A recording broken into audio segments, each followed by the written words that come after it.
Be anxious for nothing, but in everything by prayer and supplication with thanksgiving.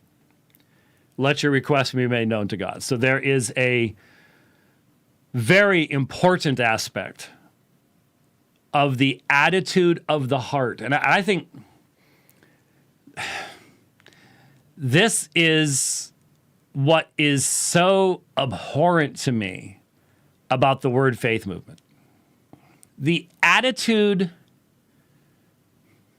that Jesus is commending to us when he talks about believing and God will do these things. The basic assumption is seen here. But in everything by prayer and supplication with thanksgiving, let your requests be made known to God. The thankful heart is a content heart. The thankful heart is a heart. If you're truly thankful for what you've got, then you're content with what you've got. We show our lack of contentment by the fact that we may thank God for our newest toy. But parents, you all know what I'm about to tell you. You've seen it. We've all gone through it, and we all did it. You're sitting around the Christmas tree, and the boxes are opened, and there's been the squeals of delight. How long does that last? And that tells you how truly thankful someone is for what they received. And that remains true for us adults.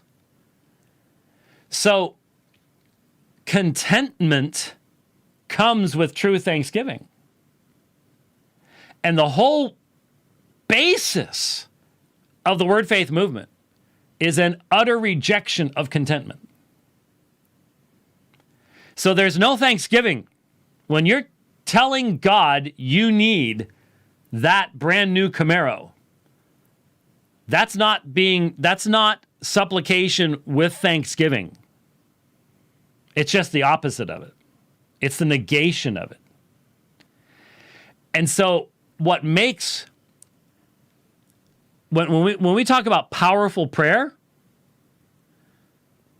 we always look at this backwards because we're looking in time toward eternity from below toward above. We're always looking at it backwards. When Jesus said, whatever you ask, believing you shall receive, he meant it.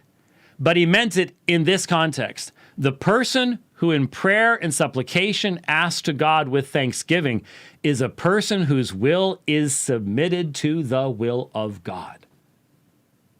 A person in contentment. And so if you are walking in the center of God's will, of course he's going to move that mountain because that's where God's will is going to take you. But this idea that you get to tell God that you're a little God on earth, oh, goodness.